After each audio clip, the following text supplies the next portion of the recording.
ही plate पाहिली की मन लगेच लहानपणीच्या गावात जाऊन पोहोचतं. गरम गरम घावणे आणि झणझणीत बोंबीलचा रस्सा. आदल्या रात्री जर बोंबीलचा रस्सा बनलेला असला ना, तर दुसऱ्या दिवशी सकाळचा नाश्ता हा आधीच ठरलेला असायचा.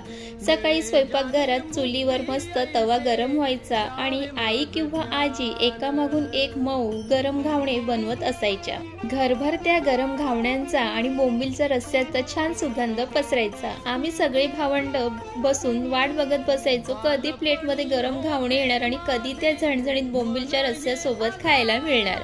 त्या साध्या नाश्त्यातही किती आनंद असायचं. आजही ती चव आणि ते दिवस आठवले की मन अगदी भरून येतं. त्यावेळेला कदाचित कळलं नाही, पण आज आठवलं की जाणवतं त्या साध्या नाश्त्यात किती माया आणि आपुलकी होती. आज पुन्हा घावणे आणि बोंबीलचा रस्सा पाहिला आणि ते दिवस, ते क्षण सगळं डोळ्यासमोर उभं राहिलं. खरंच गावाकडच्या त्या साध्या आठवणी आयुष्यभर मनात राहतात. तुम्हालाही अशी एखादी लहानपणीची खाण्याची खास आठवण असेल तर नक्की कमेंट करून सांगा.